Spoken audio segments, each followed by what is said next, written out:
all, it's my privilege to have been asked to open this session. At the opening, I highlighted 3 aspects of this conference: title, symbolics, and hybrid program. Now I wish to turn your attention to the conference highlights.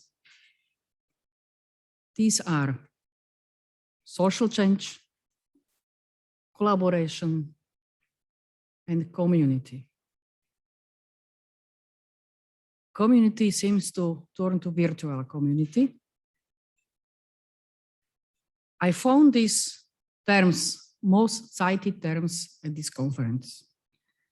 And I think these can likely be challenging future research direction of Earth system governance. There is also a remarkable effect of social program that we undertook here over this conference. Next slide, please. And that we share with you via pictures that we have taken yesterday in city of Bratislava. These are kind of momentum that social action, face-to-face social action is recovering. It is a natural, essential component of our work, which is very much needed. Now, let me introduce, and you, of course, you can all envy us this interesting and lovely evening we spent in the city of Bratislava. Let me introduce what comes next in this session. First, we have a panel discussion that we can discuss the reflection to the conference. And then we have vote of thanks. And finally, we will be announcing you the conference location of 2022, and then we close. And so this is the last session we have, plenary session. And then we have 2 more parallel sessions and tomorrow task force day that, of course, we very much invite you for that. But now I like to invite you to participate on the panel discussion. And panel discussion will be moderated by Jonathan Pickerling. You know him already from previous sessions, that it's not a person who never met. And it's my pleasure to introduce him. Jonathan is assistant professor in the Canberra School of Politics, Economics and Society, Canberra University. He teaches international relations, and his research interests include ethical, political dimensions of global climate change, global environmental governance, development policy, and global justice. Jonathan is member of the Earth System Governance Science Committee, and it's my pleasure to shift the words to him to lead this panel discussion.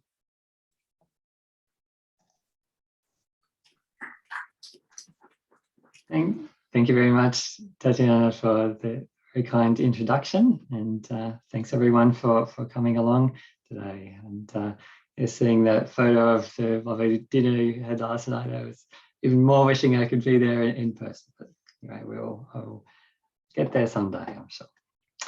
So tonight, I'm very pleased that we have a panel of 4 excellent speakers who will reflect on the themes from this year's Earth System Governance Conference. So what I'll do is I'll introduce all of our panelists first, and then say a little bit about the format of our discussion. So Susan Park is Professor of Global Governance in the Department of Government and International Relations at the University of Sydney. And she focuses on how international organisations and global governance can become greener and more accountable. Her most recent books are Environmental Recourse at the Multilateral Development Banks and Global Environmental Governance and the Accountability Trap with Teresa Cremaz. She's an associate editor of the journal Global Environmental Politics and has been very active in the System Governance Project, among other things, being co-convener with Teresa Cremaz of the Task Force on Accountability. Prakash Kashwan is Associate Professor of Political Science and co-director of the research program on economic and social rights the Human Rights Institute at the University of Connecticut in Stores. And he's the author of the book Democracy in the Woods, Environmental Conservation and Social Justice in India, Tanzania and Mexico, and also editor of the forthcoming book Climate Justice in India. He's co-editor of the journal Environmental Politics and the co-founder of the Climate Justice Network. Our third panelist, Stanislava Brnkalakova, recently completed her postdoc at the Department of Strategic Environmental Analysis at the Institute of Forest Ecology in the Slovak Academy of Sciences in Bratislava. She's part of the Slovak Globe and CETIP network, working on governance innovations, and she's lecturing at the Slovak Slovak University of Technology. Since her early PhD, she's been involved in several international projects and fellowships, a member of various communities such as the International Association for the Study of the Commons, International Society for Ecological Economics, Future of Earth, and of course the System Governance Project. And as you know, has been very involved in organising this conference. And our final speaker is Jasper Montana, who's a research fellow at the School of Geography and the Environment at the University of Oxford. And his work focuses on understanding the goals, values and norms that underpin governance arrangements for biodiversity at and across different levels of decision making. And his current project is funded by an early career fellowship of the Leverhulme Trust, focusing on the governance arrangements for biodiversity in the UK overseas territories. And of course, we can now add to his bio that he is the winner of the 2021 Oren Young Prize. And thanks indeed to Jasper for stepping in at short notice. So the spot on the panel was reserved for the prize winner. So Jasper didn't actually know till after the opening plenary that he's being here today. So the format for tonight is fairly straightforward, and hopefully we'll have a bit of time after the introductions for the panelists' views. So I have two questions for the panelists, and so I'll ask them in turn. I'll ask the first question. We have a reflection from Prakash to bridge between the first and the second question. I'll ask the second question and ask panelists to respond to that. So I hope that there will be a brief amount of time for Q&A. We won't have a long time, but if you do have any questions, please flag them put them in the Q&A box. So the first question that I wanted to pose was really a general one in terms of your impressions of the conference. So can you tell us about an idea you've heard about during the conference that particularly captured your interest, either as a proposal that policymakers could take up or as an issue that needs further research? So I might turn first to Susan for her thoughts on that one, and I'll ask each of you for roughly a minute or so in their responses to each. Thank you so much, Jonathan. Yes, well, I've enjoyed just so many of the panels. They've just really been amazing, the ones that I could get to. But I have to say I was really, really grateful to hear Karen O'Brien's opening discussion of a quantum social transformation. And it really sort of struck home to me, particularly during a global pandemic, when there is so much uncertainty, there is so much fear, that we really need to think about relational discourses. And I particularly enjoyed her tangleogram of key relational discourses, to be able to make these connections between how we feel as individuals, how we feel as collectives, how we feel as generations in terms of addressing the key issues facing us today. And we know that there are lock-in effects, and we create institutions that are sticky, and it makes it difficult to change. And there are distinct material interests that we have to push back against, and vested interests. But we need to think through again and again and again what it is that we value, and how we can bring care about what we value through to our institutions. So that for me, I saw that playing out again and again and again in the various different sessions that I was attending, where people were trying to think through how different actors were relating, whether or not it's the government, whether or not it's private sector, whether or not it's civil society, in terms of the leadership and the values that we are proposing and how to cut through the noise. Susan, and yes, yeah, definitely agree that, yeah, Karen's opening was great, and a lot of the themes really resonated through the conference. Stanislava, do you like to give a few reflections? Thank you. So first of all, thank you for. Can you hear me? Yeah. Yes, we can. Sorry about that. Please go ahead. So first of all, thank you for inviting me for this panel. And I had a great pleasure to hear many interesting presentations during the conference that were presented by people who are really passionate about the research they are doing, and they believe what they are doing has meaning.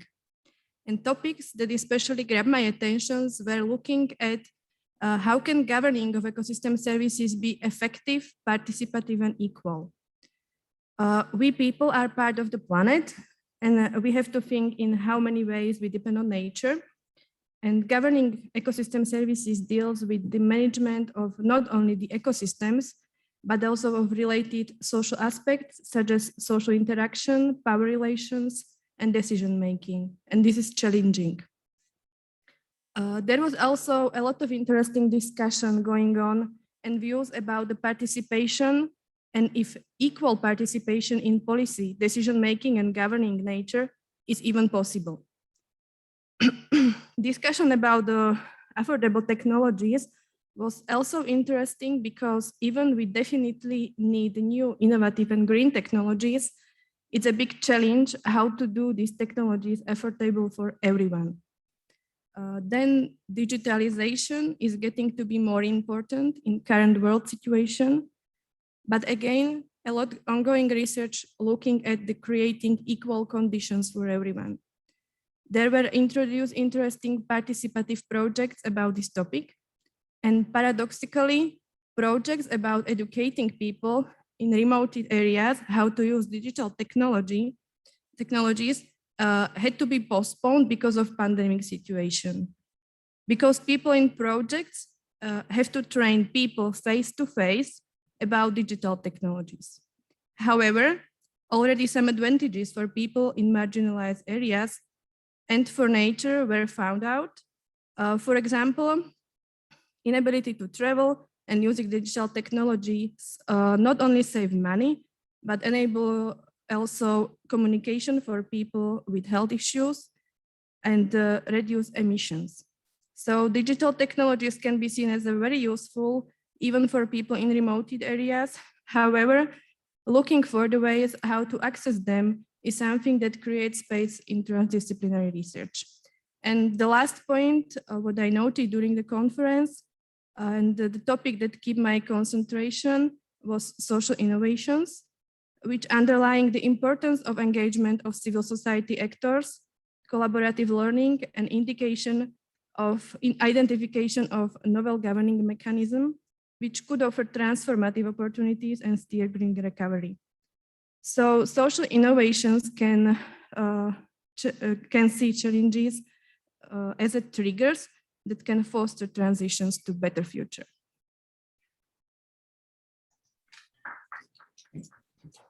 Thank you so much, Stanislava. I might turn to Jasper. Thank you, Jonathan. And also my heartfelt thanks to the prize committee and Oren Young for such kind of careful attention to my work and for the prize that I was awarded at the beginning. I'm very, very grateful, so thank you. Thinking about this question, I think I landed on one issue that I think might need further research, but also dialogue and perhaps action. And this relates to the importance of individuals, specific communities, and context dependencies that come up time and time again in understanding many of Earth system governance issues. So, for example, Wiki Novalia, in a session on governing transformations, emphasized the importance of paying attention to context-dependent character and relationships that arise between different polities in sustainability transitions, and particularly in the global south, where socio-technical systems are highly diverse. In another session, Katri McKinnon-Rosted examined networks of knowledge across regime complexes in a session on science and policy. And here the discussion also turned to the importance of individuals, particular elite actors, and elsewhere kind of policy entrepreneurs in shaping the outcomes of these processes. So somewhat drawing on the challenge posed to me by Oren Young during the opening plenary, which is about how do we tie these case-specific relations back to a concern with the global? I'm left grappling at the end of this conference with this question of how do we link the importance of individuals, communities, and specific contexts back to a broader understanding of the global, the Anthropocene, and the Earth that are also at the center of Earth system governance research.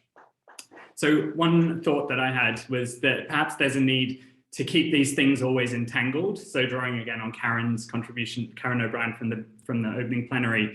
And I think the conference did this very well, of having papers from different levels of governance and decision-making in the same panels, and allowing them to kind of sit in conversation with one another. So that was something that I took away.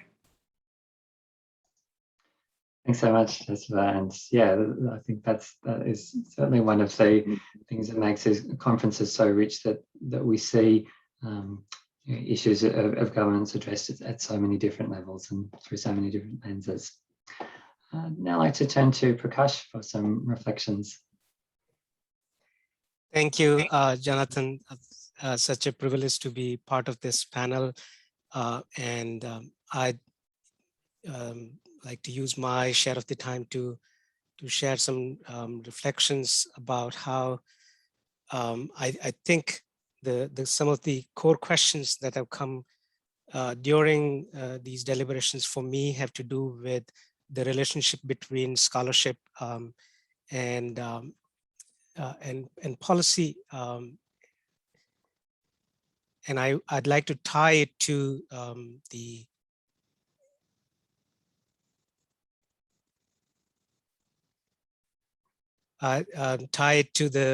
the science plan of the ESG, which all of you are familiar. This audience doesn't need any introduction to that. One of the interesting discussions that happened during the introductions to the task force on climate governance was about what is it that is holding us back. And this came up again during the Stockholm Plus 50 panel that happened this morning. And the question was, we know the science, we even have the resources, but the action is lacking. And what is it that scholars can do to sort of advance environmental governance, broadly speaking? And I'd like to take two examples, one from ESG conversations and one from outside, to sort of illustrate where I think there are some of the key challenges that would be exciting to address, especially for the young scholars. So in the panel that Diana and Zoita presented on the Earth Commission, the working group 4 under Earth Commission, they've been looking at figuring out safe targets and just targets. So safe and just targets.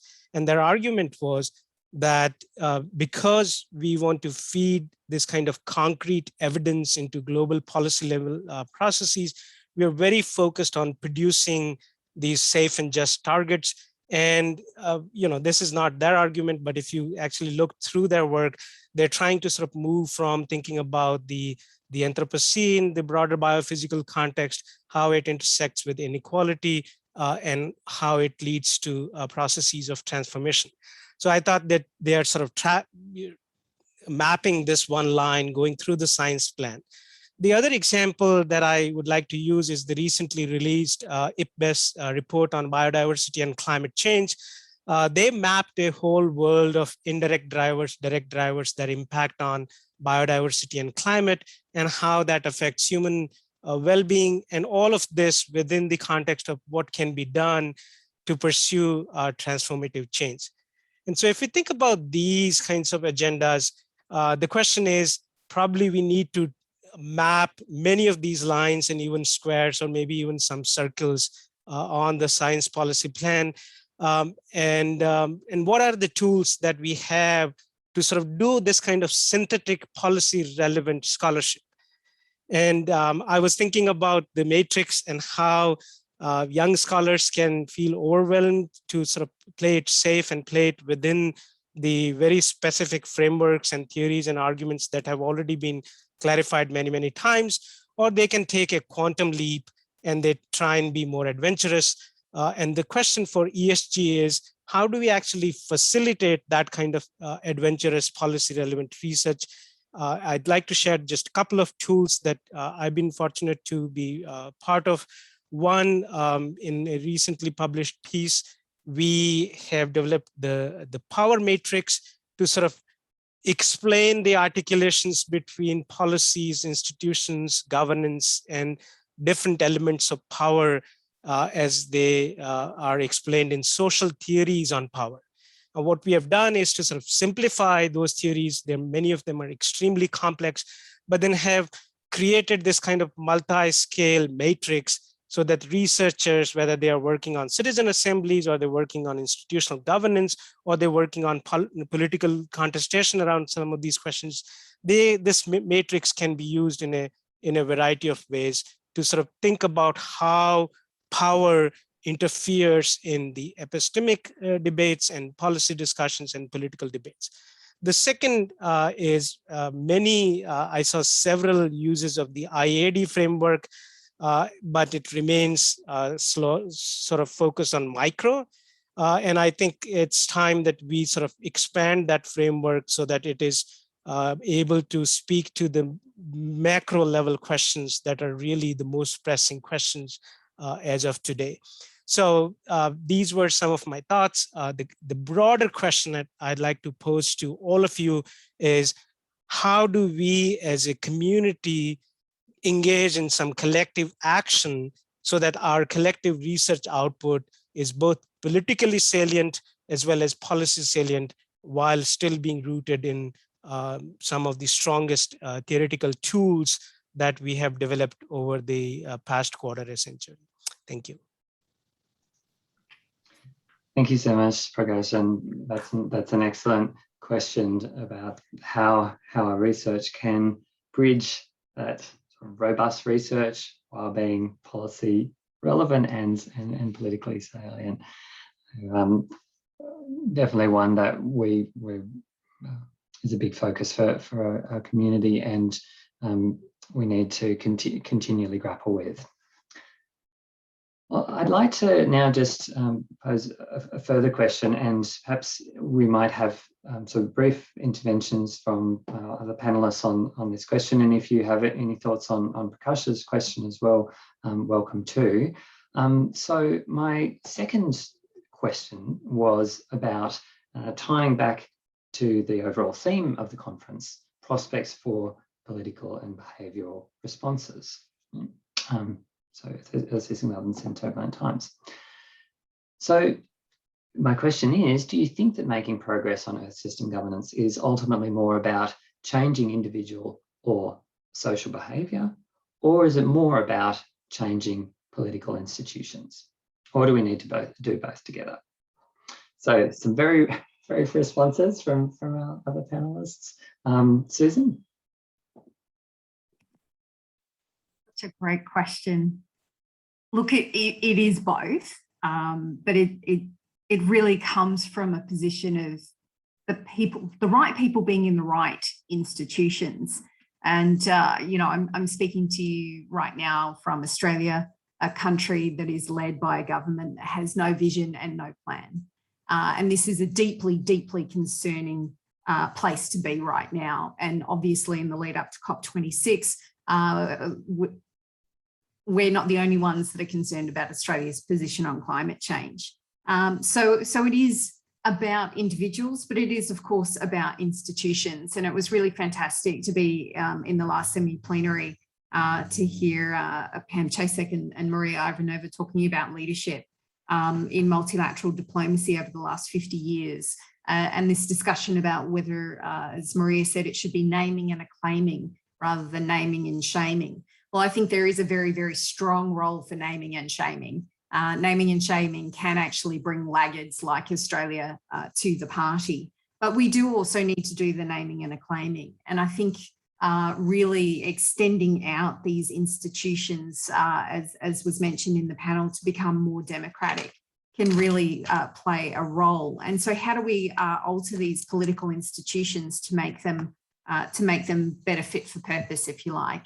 And I've been thinking about this for a while now, because we have moved away from this idea that public and intergovernmental is the way to do it. And the private sector is obviously playing such a huge role now. But we do need to hold them to account. And we do need to think much more deeply about the ways through which we can do that. And it has to be through more transparency. It has to be through identifying the ways in which they are accountable for their actions, not for what they say that they will be doing. And we need to find ways to be able to listen to what it is that people are telling us that we need to do in order to transition in a just way. So there's quite a lot wrapped up in there, but it's both is the answer. Oh, thanks, Susan. And Stanislava, perhaps some very brief comments, as I realise we are quite close to time now. Yeah, I will be short. Yes, the answering the question that you posed, in my opinion, the world complexity didn't allow us to look separately at individual and social behavior and changing policy institutions, because all are interconnected, interrelated, as we also heard the presentation from Karen in the opening plenary, and also they influence each other. System thinking is definitely needed, and old-fashioned policy structures need to be changed and redeveloped. But this is only possible hand in hand with assessing behavioral change of people as the whole society, as well as the individuals. Thanks. Thank you, Stanka. And finally, Jasper. Thank you. So just very briefly, I would say my initial instinct is to say both as well. And I think the issue of leadership is very important, and the question of where leadership comes from, I think needs to be given lots of thought. But also this question of inertia, and also the speed at which action is needed to address the problems of environmental degradation, and the extent to which kind of large political institutions can move at pace versus perhaps the more nimble, small change makers, be they individuals or communities, that might be better equipped to be responsive, and how those kind of changes might scale up in various ways or kind of interact together to create larger forms of change. So I'll just end there. Thanks so much, Jasper, and thanks to all our panelists for very thoughtful reflections. And I think we saw a number of common themes emerge from panelists, comments, and of course connections across the different sessions of the conference itself. So of course that's well, we'll need to have this part of the discussion now, but because it's not the end of the discussion in terms of these ideas that we'll bring into other parts of the ESG community, the task forces, working groups, and other forums for us to discuss these further. So I'd now like to pass back to Tatiana for a vote of thanks. Okay, thank you very much. Yes, now we come to the vote of thanks. Even like this cannot happen overnight. And Bill started rolling gears ago for this conference. It required planning and bird's eye for details. We have been fortunate enough to be backed up by a team of very motivated and dedicated colleagues. Then on the behalf of host of this conference and on my own behalf, I extend a very hearty vote of thanks to all speakers for gracing that important work and sharing with us ideas. over the last days. In specific, I also must mention our deep sense of appreciation for Karen O'Brien and Juha Heineken, who came in person, and their speeches were very inspiring. Then I'm very grateful to Slovak University of Technology, and in particular for the Faculty of Informatics and Information Technology, for providing support for this conference and preparation and running of the conference, and also for the Slovak Academy of Sciences and as a founder of Slovak Globe for providing our support. Then I like to thanks to the Earth System Governance for giving us this opportunity to host this event this year. And I, in particular, wish to express our sincere thanks to Gustav, Lisa, and Jane. And I like them to call here to us.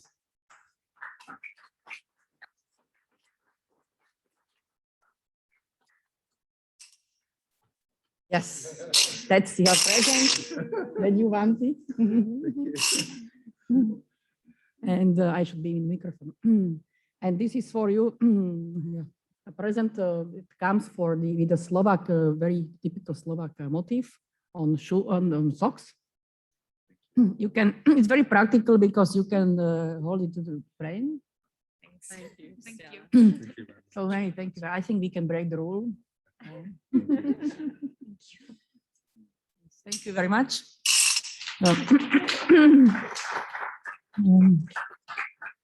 I also like to thank to Jonathan, who was helping us very much over the preparation of the conference, and your present will come or will fly, I think. You can also have your presents. Then I like to come to conference team, local team.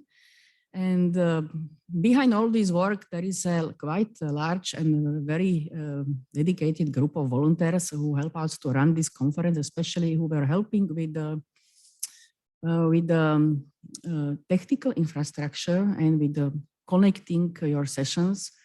So I would like to thank you very much to all of you. Most of them are students of the Slovak University of Technology, but not all of them. Some of them are also volunteering from different reasons. And without you, it not would be possible. And it's very difficult to thank you because you were invisible. So at least now I like you to be visible and that everybody can, if you can please stand up and everybody can see you that you are here still and helping us. Yeah, thank you very much.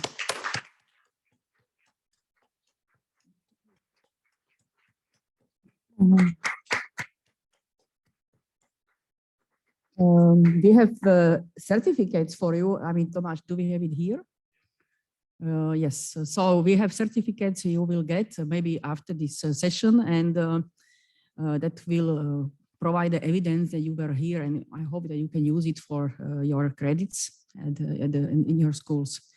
Then I like to thanks to all my colleagues who are with me and who've been for more than 2 years helping us and working together in preparation for this conference. And I need Gustav for that to help me. So I like to thank to Martin and Stanka with helping me with the program.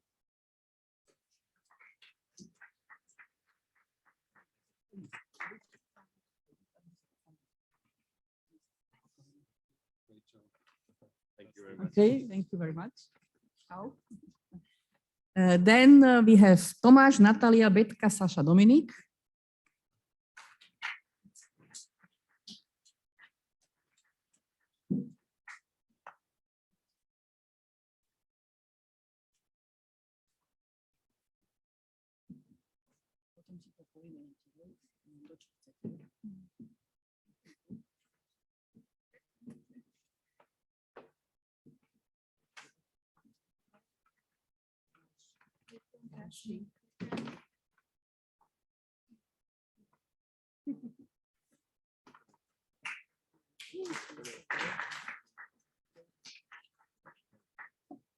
And then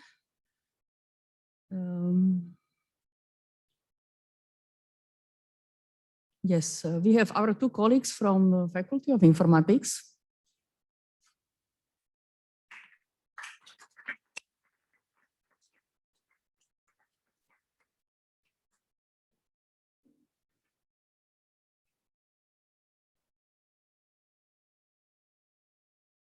Then we have Zuzka, our colleague who was always very invisible.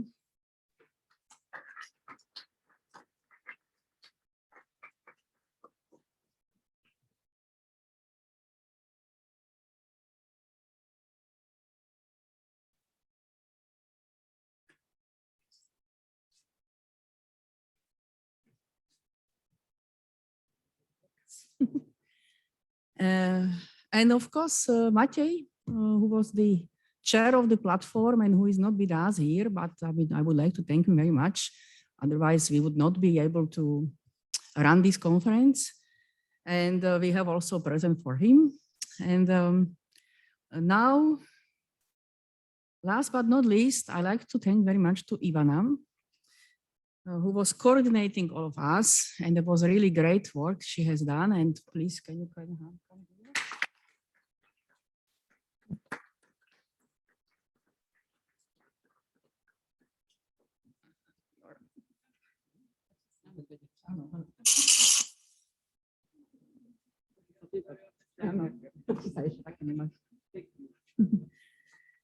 Okay, kind of thanks to everyone, but enough. But I also would like to thank all of you for participation, and I hope that I haven't forgot anyone, at least not in this room. Yes, now I like to pass the word back to the Jonathan, who is next to speak. Thanks so much, Tatiana, and thank you very much for your kind words. I'm looking forward to receiving a twirly toy in the mail. I know my kids will really like it, but I also thought it could come in very handy next time when I'm doing timekeeping.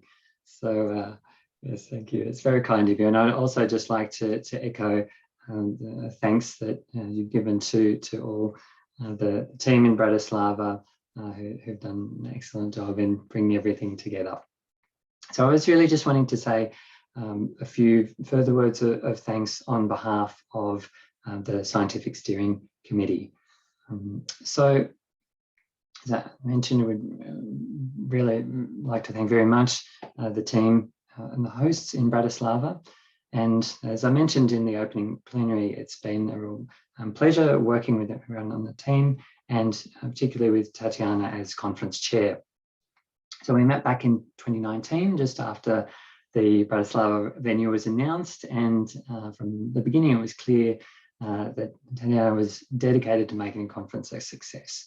And she brought a really clear vision to how it could work, which has not only made the conference theme distinctive and connected to its local context, but it's also opened up new dialogues across a number of areas of research, including the ecological economics community that Tatiana's closely connected with as well. So the team's put in a huge amount of work to ensure that the conference would come together and to look after participants on site and online.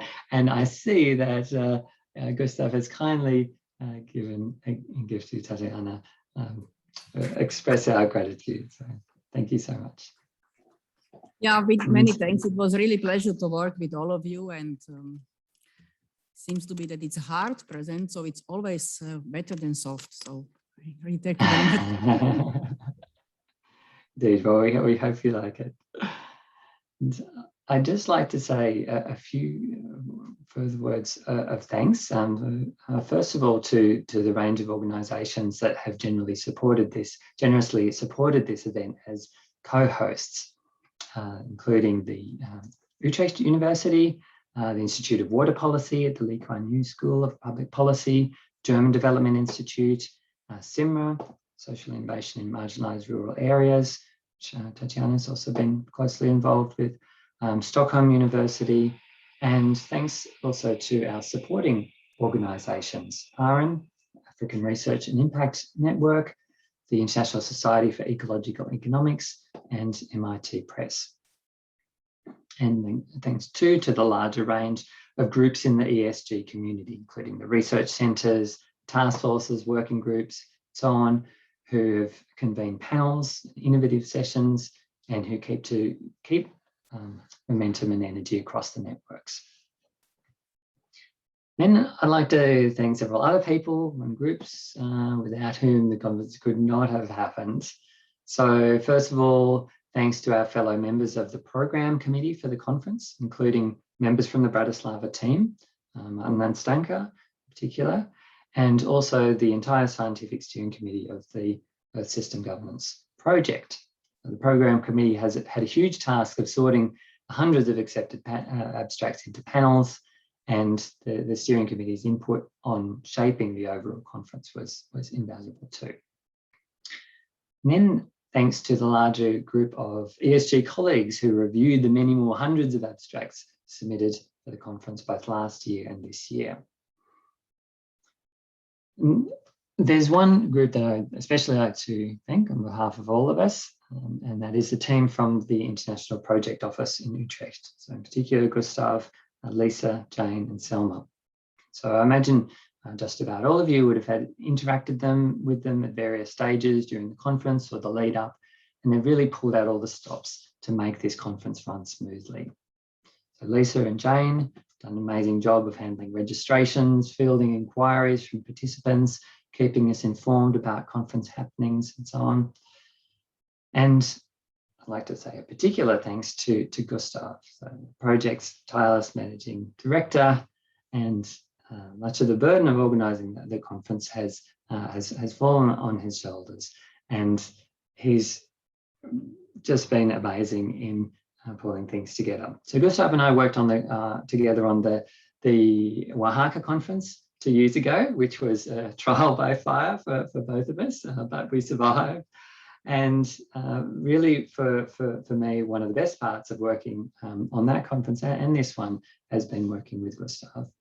And the project's really fortunate to have someone as dedicated as he is to making things work and to work well. So we're all very indebted to you for all that you've done on this conference. And finally, thanks very much to all of you who've participated in the conference. It's been a very tough year or two for researchers, both professionally and personally, so it's all the more appreciated that you could be involved in this vital event in the life of the ESG community. So for those of you who are able to make it to the trip, to Bratislava in person, many thanks that you could make the trip, and to all participants in person and online, thanks for bearing with us through the technical glitches that happen occasionally.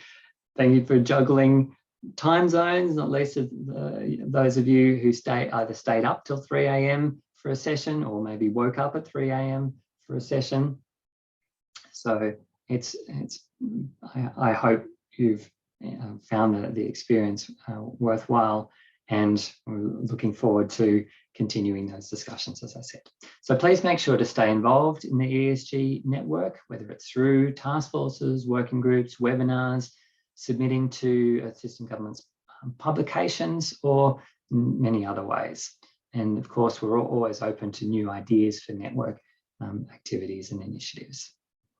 So thanks so much, everyone. And now I'd like to pass over to Gustav to reveal the conference location for next year. So thank you, Jonathan, and thank you, Tatiana. Thank you to the amazing organizing team here in Bratislava and all the volunteers. You've done such a fantastic job. So thank you very much. And as many know, the annual ESG conferences is the main get-together of our vibrant community. It is the big tent in which we hold our rich discussions. And ESG, the Earth System Governance conferences normally change location each year, whether that is geographically or digitally, we tend to change location. And without further notice, I would like to introduce, and I hope we have them on the line, 2 out of the 3 co-chairs of the 2022 Earth System Governance conference, and I will let them introduce themselves as a bit of the surprise. So the floor is yours.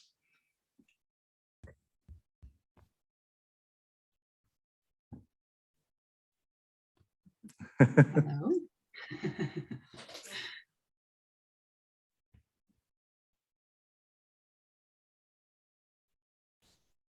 No? Okay, so we seem to have technical Are we good to go? Oh, here we go. There is one. I hear myself. I don't see myself. Please go ahead, Sarah. Hello, everyone. I'm so glad to be here. My name is Sarah Birch. I'm a professor at the University of Waterloo in Canada. And on behalf of Professor Matt Hoffman and Professor Stephen Bernstein, I am thrilled to be able to welcome you to Toronto for our 2022 Earth System Governance Conference. It's been a long stretch of mostly virtual interaction, as vibrant as it has been. And barring unforeseen events, we're aiming for an in-person conference in Canada's largest city. And I'd like to pass it now to Professor Matt Hoffman at the University of Toronto. Hi, folks. Really excited to welcome you to Toronto next year. We're going to keep our fingers crossed that it'll be a fully in-person, or at least mostly in-person. And it'll be just wonderful to welcome you to Toronto.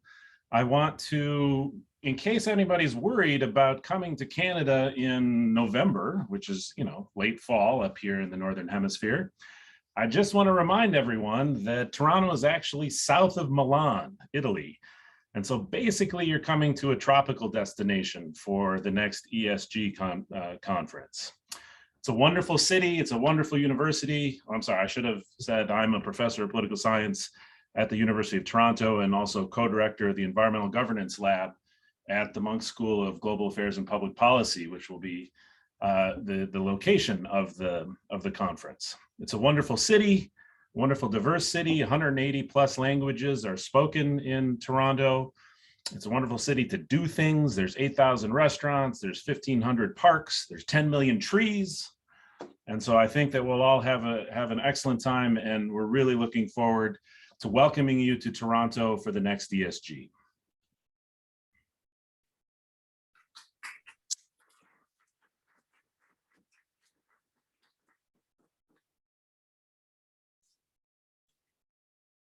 Yes, okay, thank you very much. We are looking very much forward to travel to Toronto, hopefully in person. Yes, it's time to close this conference.